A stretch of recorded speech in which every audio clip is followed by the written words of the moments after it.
esclavitud. De qué maneras querían aprovecharse de las indemnizaciones o liberarlos en el último momento. Y son realidades que también estos estudiosos en los que basé bastante mi prólogo, sobre todo uno que se llama Sidney Chalhoub, estudiaron mucho porque Machado de Assis resulta que tuvo cargos públicos, y uno de los cargos públicos que tuvo durante mucho tiempo fue en el Ministerio de Agricultura a partir de 1873. Fíjense, en 1871 se abolió la ley del vientre libre, que además de una serie de derechos que se escribían, que constaban ya constitucionalmente, para que los esclavos pudieran, por ejemplo, tener peculio, tuvieran el derecho de comprar su libertad y cosas muy básicas, pero bueno, que era como una especie de ley que se estaba haciendo como para transitar hacia la abolición y calmar un poco los ánimos de los abolicionistas más exaltados. Bueno, en 71 se promulgó esta ley y en 73 Machado de Assis entró a trabajar en el Ministerio de Agricultura, y su trabajo consistía en vigilar que se aplicara la ley del vientre libre.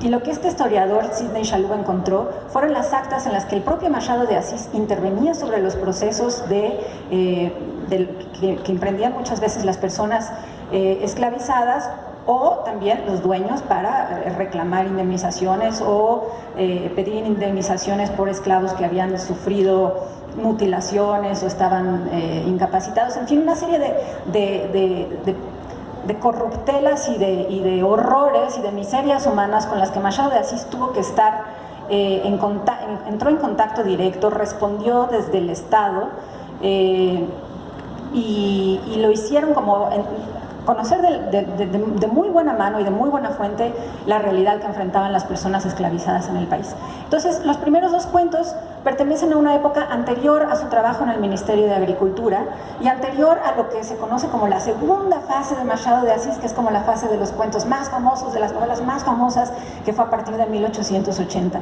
Estos dos primeros cuentos son Virgilio, relato de un abogado, de 1864, y Mariana. Él tiene dos cuentos que se llaman Mariana, pero este es el primero, de 1871, unos meses antes de que se promulgara la ley del vientre libre. Y los otros dos ya son cuentos más famosos que pueden encontrar en otras antologías, que se llaman El caso de la vara y El dolorosísimo padre contra madre, que habla de la situación de la población empobrecida de Río de Janeiro, que cazaba a las personas esclavizadas que se escapaban, ¿no? Entonces, digamos que no solo Machado de Assis es un autor que no solo señala el mal como en una actitud de denuncia. De hecho, su voz está lejos de la voz que asumieron otros autores muy activistas. Es un autor que explica el mal, o sea, hace más que señalarlo, ¿no? Lo explica, muestra sus mecanismos y los deja allí de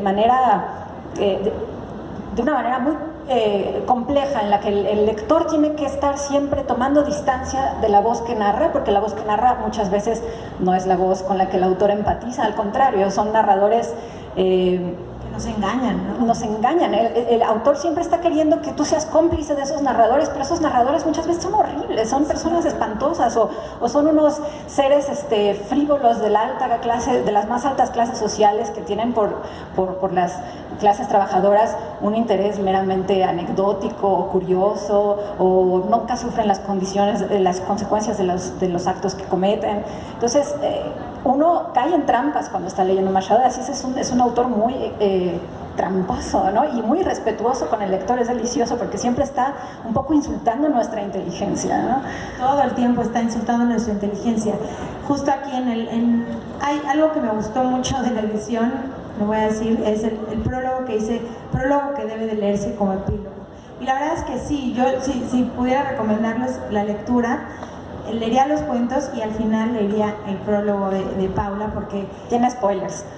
Tiene spoilers, en primer lugar, pero además te complementa, o sea, porque justamente hablando de estos narradores que te envuelven, porque además tiene una manera de envolverte que dices, no, espérate, sí, estoy con él, ¿no? Sí, le creo, ¿no? El prólogo te complementa como todas esa incertidumbre que te dejan los cuentos y te dejan pensando, como la buena literatura cuando terminas de leerla, pues no se acaba ahí, no se acaba en estas páginas, sino que está en tu cabeza muchos días después, ¿no?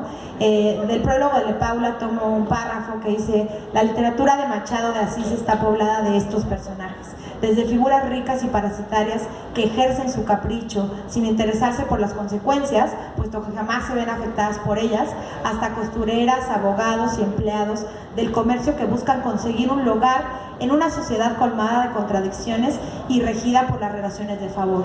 Si bien es cierto que fueron raras las veces que el autor centró su atención directamente en personajes esclavizados, la esclavitud atraviesa toda su narrativa, pues define el tipo de relaciones que establecen también entre los propietarios de mano de obra esclava y los trabajadores libres. O sea, este es uno de los motivos por los que Paula tenía muchas ganas de compartir esta antología con ustedes.